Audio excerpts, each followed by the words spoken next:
Hey everybody, it's Jason Blaha here, and as expected, my video yesterday rustled some jimmies about blood flow restriction training. And thus far, I have not been attacked by any experts, coaches, anyone like that over it. But a whole lot of their fans have popped up. People popped up in the comments, people popped up on my fan page, people popped up on my private Facebook page to present their arguments and defend their favorite gurus and coaches and experts. And let's break down their arguments, because I'm going to take apart the arguments that were thrown at me. Now, the first argument is that, well, these people who are promoting it, this person X, Y, and Z, have whatever credentials and expertise and experience. This is called appeal to authority. So I'm going to counter your logical fallacy with my own logical fallacy. A friend of mine, Alex Viata, posted on my private Facebook page in support of my stance, and he backed my stance on it from yesterday's video. And he has more credentials in the field of exercise science than literally every single person I have ever seen publicly recommend that healthy athletes use blood flow restriction training. In fact, not a single one of them has a degree in exercise science or biomechanics. None of them. He's working on his PhD in it. They are not experts in that field, so you don't see experts in that field, the actual field of exercise science or sports science or biomechanics, saying, hey, this is a good idea. You see people with nutrition degrees. So we can strike your appeal to authority down. The next thing was, well, you haven't tried it yourself, so how do you know it doesn't work? Well, I also know that hitting my penis with a hammer 37 times as opposed to 36 times because someone on YouTube suggested I should try it for my gains isn't a good fucking idea. I don't have to try it. To use a little bit of common sense and to look at the data and to look at the basics of biomechanics and exercise science and tell you that this only poses risks, it's not going to give me even as good of results as just training correctly will.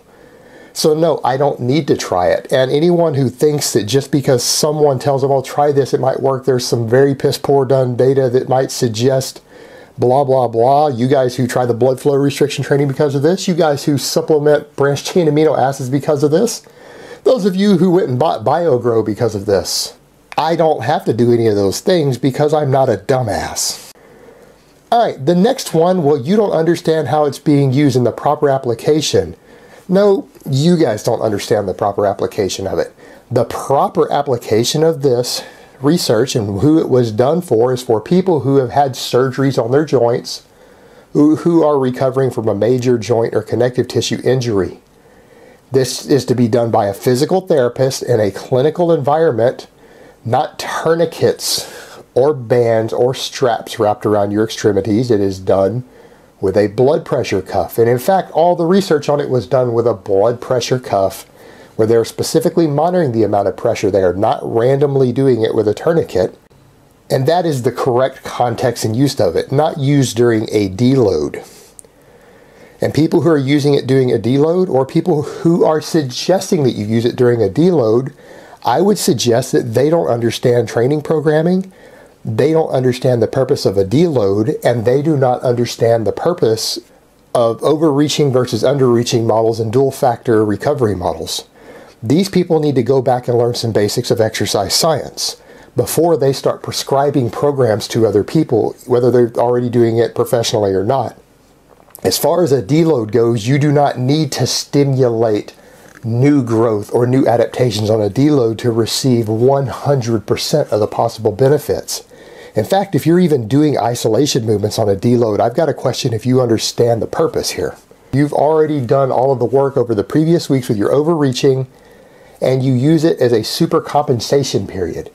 And what that means is you use very light weights for very low volume on your primary big movers, whatever your most important lifts are. You've worked every single major muscle, you've got some blood flow into it, you've trained it just enough to respark some protein synthesis so that it can grow and adapt while completely recovering from the previous overreaching, and you will grow as a result of that. And I literally mean that. If you normally bench press 200 pounds for sets of 5 and you come in and do one set with 100 pounds 3 times that week, your triceps, your pecs, and your delts will grow according to the previous work just off of that light deload.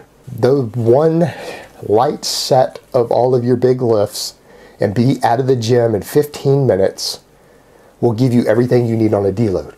You shouldn't even need to train your biceps or your triceps. You just did rows and bench press. That's enough to get the blood flow going and stimulate a peak in muscle protein synthesis in those muscles. You're not trying to recruit all the fibers. There's no need to. And to these people who are advocating publicly that other people do this, they're making videos on it or they are prescribing this to clients, I would strongly recommend that you guys rethink the liabilities here, because this is a high-risk type of training. You're not telling them to do it in a clinical environment with a goddamn nurse watching the pressure on a cuff. You're telling them to wrap shit around their arms themselves and do this. What the fuck is wrong with you people? Seriously, what the fuck is wrong with you people?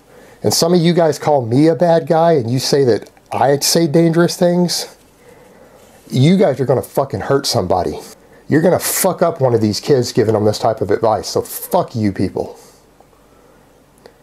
Alright, there we go. I got mad for a minute. Alright guys, but that is my counter argument to all of the arguments that have been made here. And that's really all I have to say on that today. I hope it has been informative, and I will talk to you guys next time. But let me give you guys a bicep shot before I go.